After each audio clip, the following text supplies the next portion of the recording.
Hello, I'm Professor Zalina from International Islamic University of Malaysia. I'm the consultant urogynecologist. Thank you for inviting me for this session.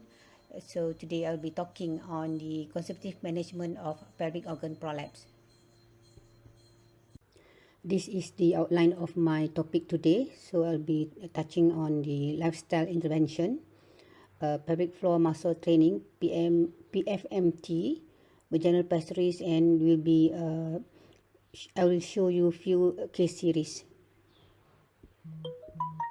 This is just a brief revision on the types of prolapse. As I'm sure you all know about this normal anatomy of the pelvis, in which these three organs are lying close to each other: the bladder, vagina, and the rectum. And these are the muscles, the pelvic floor, that holding these three openings and preventing it from getting prolapse. This is the anterior vaginal wall prolapse or cystocele. This is the uterine prolapse, and this is the posterior vaginal wall prolapse or rectocele. Treatment modalities for prolapse include the prevention, conservative treatment, and surgery. Conservative treatment include healthy lifestyle, pelvic floor muscle training, and vaginal pessary. Healthy lifestyle meaning that you should know the correct way of lifting heavy object and proper position of toileting. Patient is advised to stop smoking. If they are obese, they should reduce their weight, and they are also advised not to do strenuous exercises. The best position for toileting is squatting. The rectum is choked by pivorectoris muscle on sitting position. Therefore, for those who's using sitting toilet, it is advisable to lean forward 35 degrees. The elbow should be on the knees, and the knee should be above the hip. To make the knee above the hip is by using a low stool to support the legs. Let's move to the pelvic floor muscle training as a conservative treatment of prolapse. Pelvic floor muscle training or Kegels exercise play an important role in prolapse treatment. It is a physiotherapy for restoring the function of the pelvic floor. Long time ago, since 1948, Arnold Kegel had advocated Kegel exercise as prevention of prolapse as well as to improve surgical outcome after prolapse surgery. The aim of pelvic floor muscle training in POP treatment are to increase the strength and endurance of pelvic floor muscles to better support the pelvic organs. It can decrease the frequency and severity of symptoms associated with prolapse. It can prevent the severity of prolapse from becoming worse, and it might delay the need for surgery. How does pelvic floor muscle training works? The voluntary contraction during pelvic floor muscle training causes forward and upward lift of the bladder neck, cervix, rectal ampulla, and levator plate. The squeezing effects also will constrict the levator hiatus. So what is the purpose of doing pelvic floor muscle training? So it can be used as a prevention to prevent from getting prolapse, or it can be as a primary treatment in case of mild prolapse, or even in a severe prolapse, in which you can combine this pelvic floor muscle training together with using pessary. So pelvic floor muscle training also is very useful as a pre-operative measures as well as post-operatively. The basic for pelvic floor muscle training is Kegel exercise. We can use vaginal cone, biofeedback, and electrical stimulation as an adjunct to assist patients in doing the correct Kegels and to motivate them to achieve maximum effects. Electrical stimulation is a passive exercise which is used in women who have very weak muscle power. This is just to show you the gadget that you can use as a supplement to the Kegel exercise.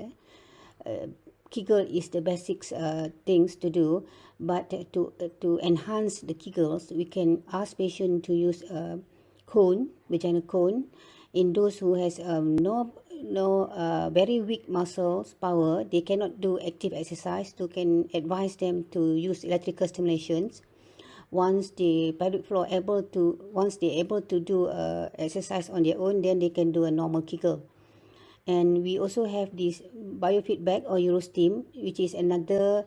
This is an active exercise, but this is like there's a computer to assist them to show them how good is their contraction and how much is the power of their pelvic floor they have achieved. And there is also a game inside that can play with using their vagina, and they can get some scores. Therefore, during the next visit, they are expected to have a higher score. This is just to motivate the patient to do a Kegel exercise. This systematic review and meta-analysis reveals that the PFMT subjectively improved the stage of prolapse as well as the prolapse symptoms. There are two components in pelvic floor muscle training, the slow squeeze and the fast contractions. The fast fiber of pelvic floor muscles is important to prevent urinary leakage during sudden increase in abdominal pressure, whereas the slow muscle fibers is important for strength and maintain the pelvic organs in place. A set of pelvic floor muscle training consists of 10 slow contractions and 10 fast contractions. Patient is advised to do 2 to 3 sets per day, and to see the effects, they should perform it a minimum of 3 months duration. To have an effective pelvic floor muscle training, patients need to devote specific time to perform it, and they should gradually increase the intensity of the exercise until up to the maximum. Pelvic floor muscle training can be used as a prevention. It can be performed during antenatal period and also after delivery, especially in women with high risk of prolapse. In a mild prolapse, for example, in stage 1 and 2 prolapse, PMFT can be the only treatment required. Pelvic floor muscle training is useful before and after prolapse surgery. The rationale of combining PMFT with surgery is that prolapse recurrence is high, especially following anterior repair, which is about 20%. PMFT is important to strengthen the weak muscles and to reduce the size of genital hiatus to prevent recurrent prolapse. After surgery, risk of persistent and de novo pelvic floor dysfunction is high that can lead to urinary incontinence. Pelvic floor muscle training can also perform on patients who's using vaginal pessary. As we all know that it is quite impossible for a severe prolapse patient to have an effective Kegel exercise. PMFT with a pessary in place may reduce stretching on the pelvic support structures and thus optimize pelvic floor muscle changes. It also could lead to improvement in prolapse symptoms and their quality of life beyond the expected from using pessary alone. Let's move to the vaginal pessary, which is important conservative management of prolapse.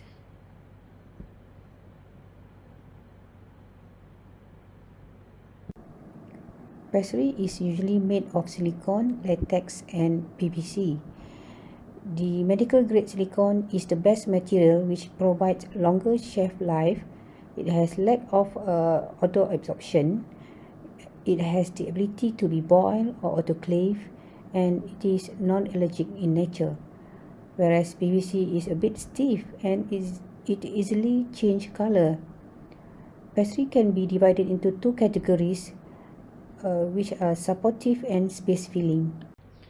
These are the example of the modern pessary, which can be further divided into supportive type. For example, A, B, C, E, F, and L, and the other type is a space occupying type of pessary.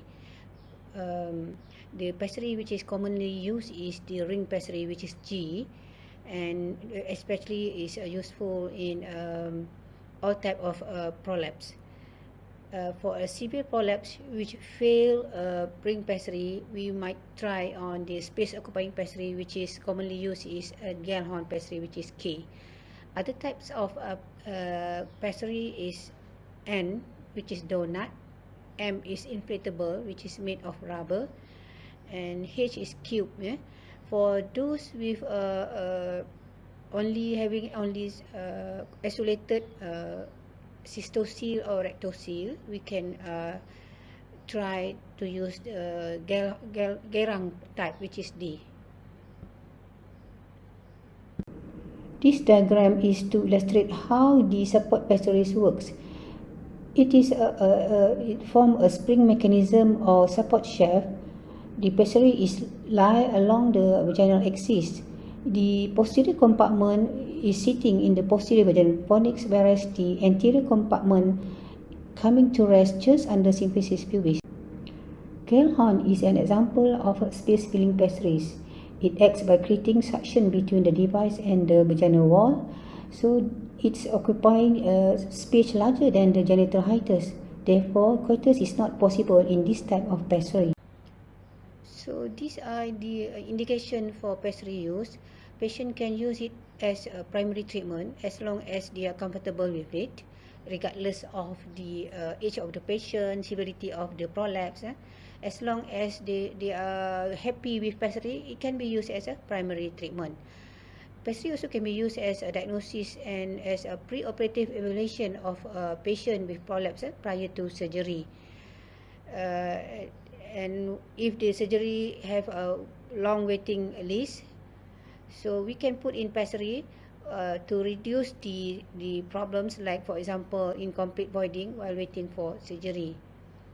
Others include those who has not completed their family, for example a patient, especially a prolapse which happened during pregnancy.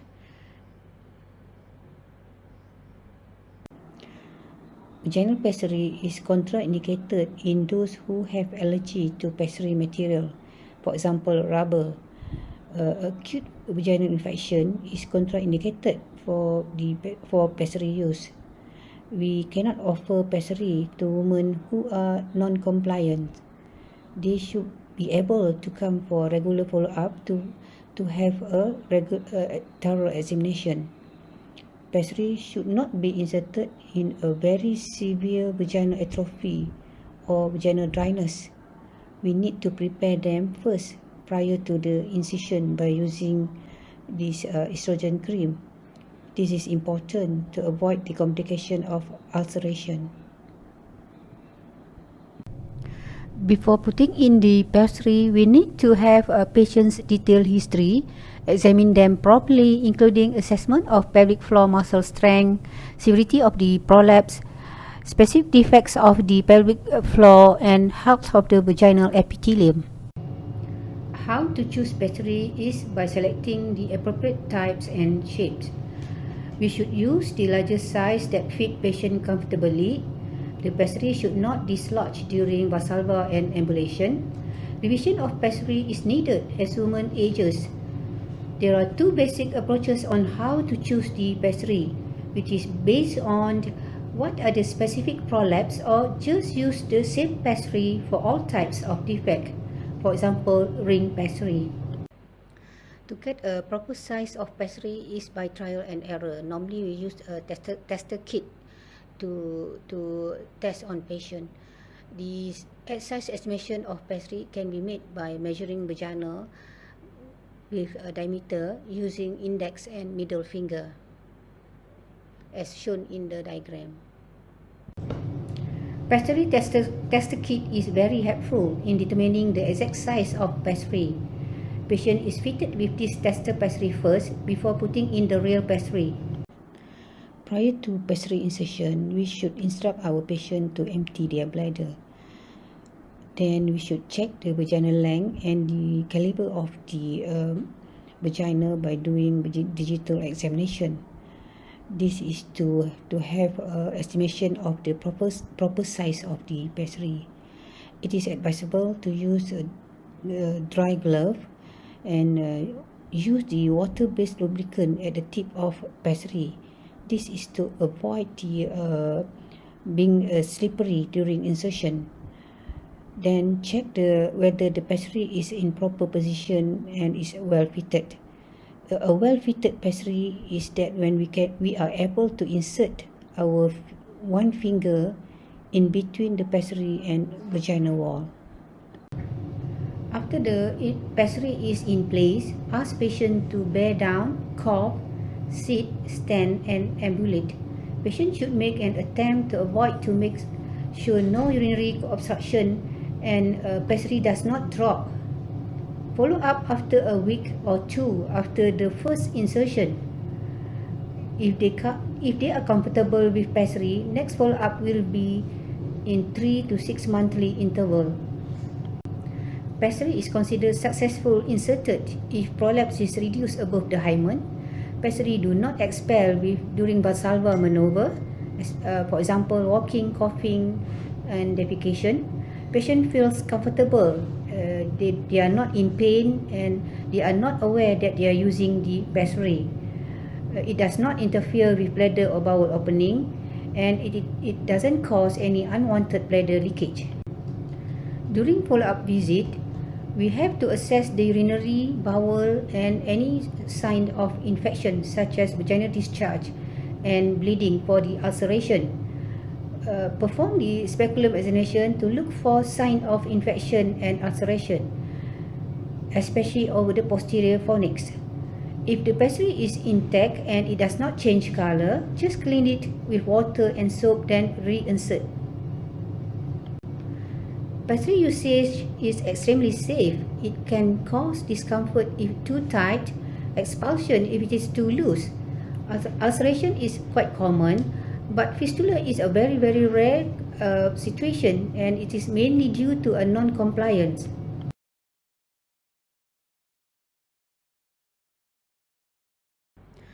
This first case illustrates about a middle-aged patient who presented with just a mild prolapse, and she has no symptoms like incomplete voiding and whatsoever, except for the triggering factors, which is constipation. This chronic constipation can cause prolapse because she has to strain during defecation.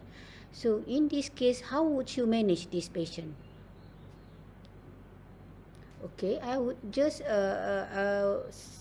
follow up this patient and advise her for pelvic floor muscle training. And most important thing is to treat the triggering factors, which is constipation. So we need to treat the constipation. Ask her to do a regular pelvic floor exercise. Hopefully the prolapse do not progress, or it can subside, because pelvic floor exercise showed that it can treat the mild prolapse.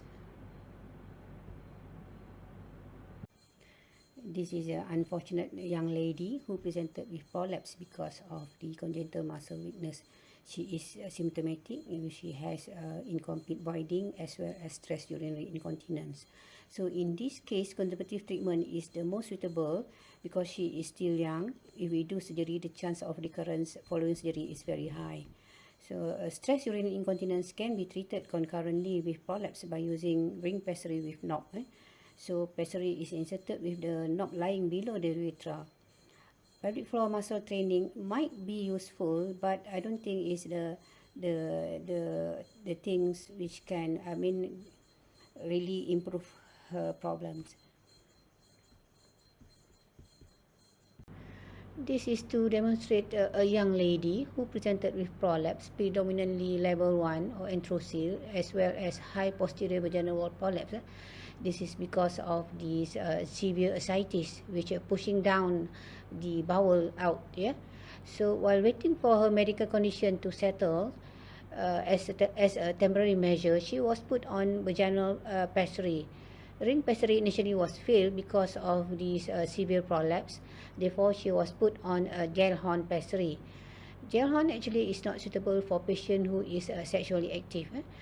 A few months later, after her cardiac status improved, her ascites subsided and her prolapse also disappeared, even without using pessary. This is another case of prolapse in a young lady who refused surgery. She is still having her menses monthly. She has symptomatic prolapse stage 3 with incomplete voiding. She was fitted with vaginal pessary and was happy with it. And during her second follow-up, we noticed that her PVC pessary changed color from white to become brown. Why? This is because of the menstrual blood which stained the pessary. So what should we do now? Because of she's still menstruating, definitely she was advised to manage her own pessary, in which she need to learn how to insert and remove the pessary, especially during her menses, to avoid this. Yeah. This is a case of an old lady, 75 years old, who is not fit for reconstructive surgery. This is a case of stage 4 prolapse. As we can see that her vagina is severely atrophic and there is presence of decubitus ulcer on the right side of the vaginal wall. So definitely we cannot put in the pessary immediately because it will worsen the ulcer. Therefore, we treated her with Primarine cream, in which we applied all over the vaginal wall, especially on the decubitus ulcer. After that, the prolapse is reduced, and she was advised to rest in bed so that the prolapse will stay inside. So to treat the decubitus ulcer, definitely the prolapse need to be reduced to reduce the venous congestion. So later, after a few months, once after her decubitus ulcer heals and the vaginal status improve, she was fit with the ring pessary.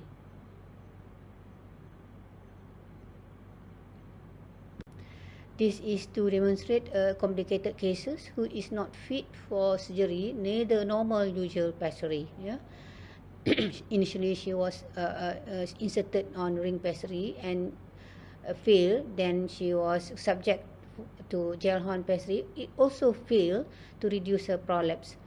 Fortunately, we managed to hold the prolapse inside by putting 2 vaginal ring pessaries. So meaning that we can put in the double pessaries, either both rings or one ring or another one is gel horn.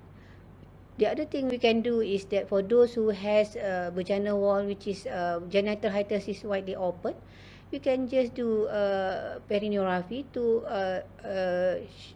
narrow down the genital hiatus, and we can put in the pessary.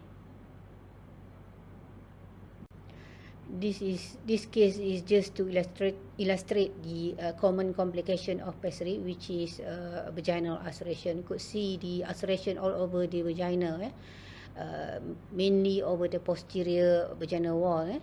So definitely we need to rest this patient for a minimum of 2 weeks or until the ulceration is healed.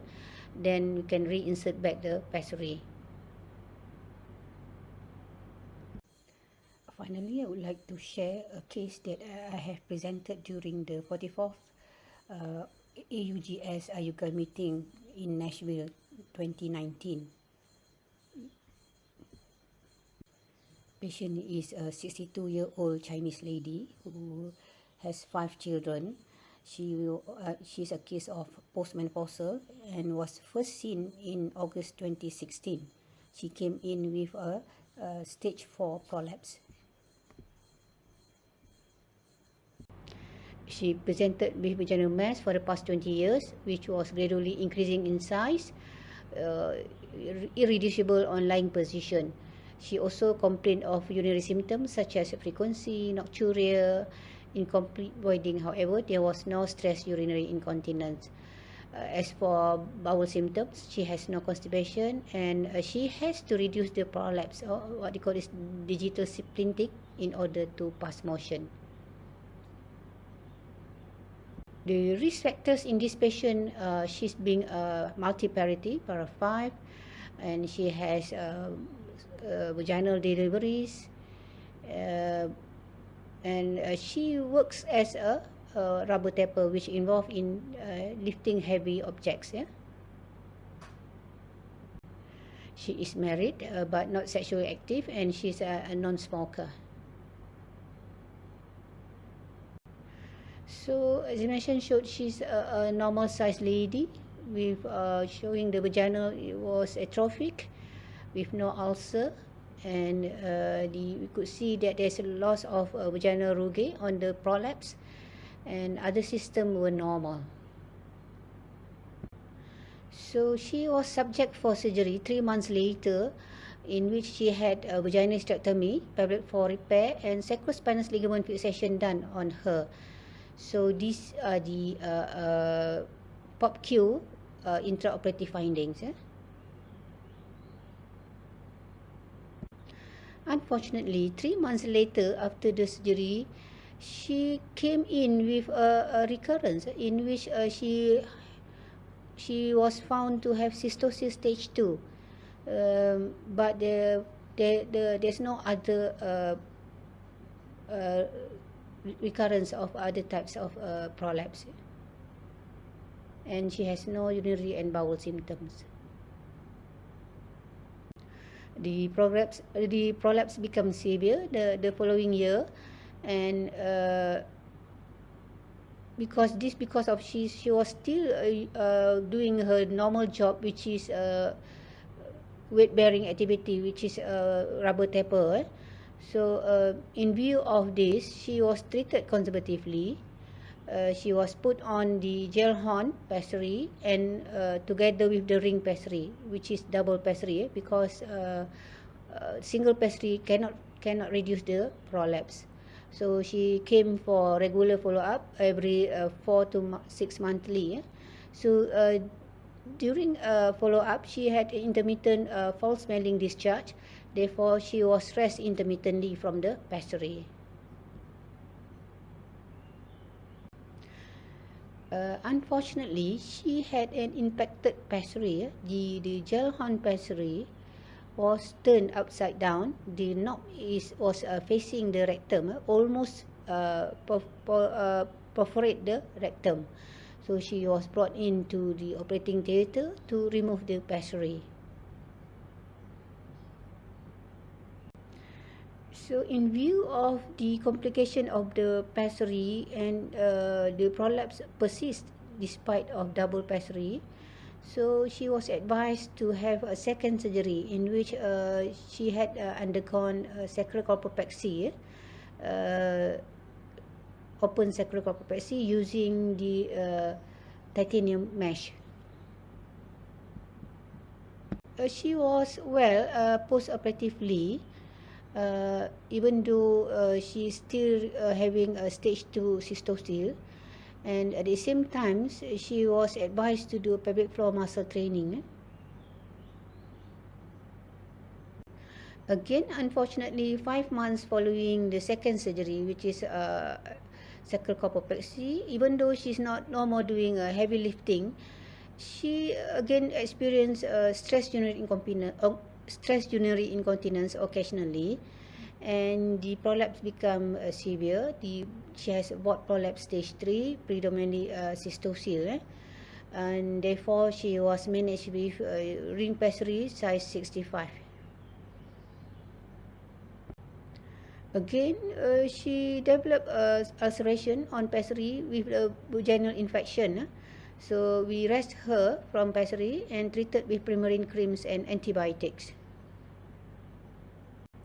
Again, the problem worsening. The ring pessary cannot sustain the prolapse anymore, so we changed to a Gellhorn pessary. As expected, this patient, her vaginal shape that cannot maintain the pessary, so the Gellhorn pessary is not in a proper place. It always the stem always pointing backwards. To overcome this problem, we tie the diaphragm suture on the stem, and we ask her to daily pull the stem downwards to make sure the stem is pointing downwards. Finally, she was again brought up to operating room for the third surgery, which is a cystoscopy with bilateral retrograde pyelogram and ureteric stenting, because she has a mild hydronephrosis. And because of the stress urinary incontinence, we put her on mid-ureteral sling, which is a transubdominal tape. And for the recurrence prolapse, we perform corpoclysis, which is the fourth corpoclysis. For such a procedure to prevent recurrence, the high perineuraphy was also performed. Yeah?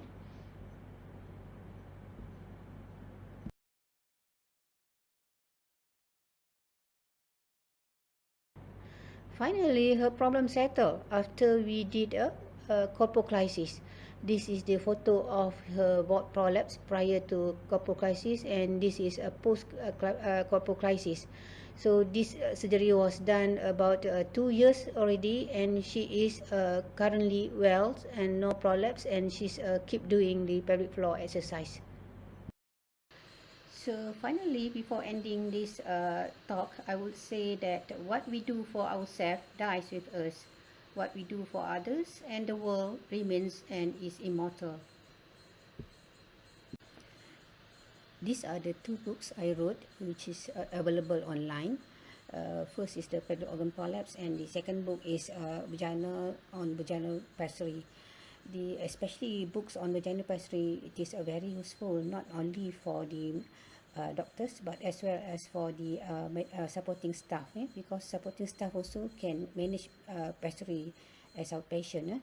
So for those who are interested on buying this book, you all can purchase it online at aishamedicbookstore.com. For that, thank you for listening to me.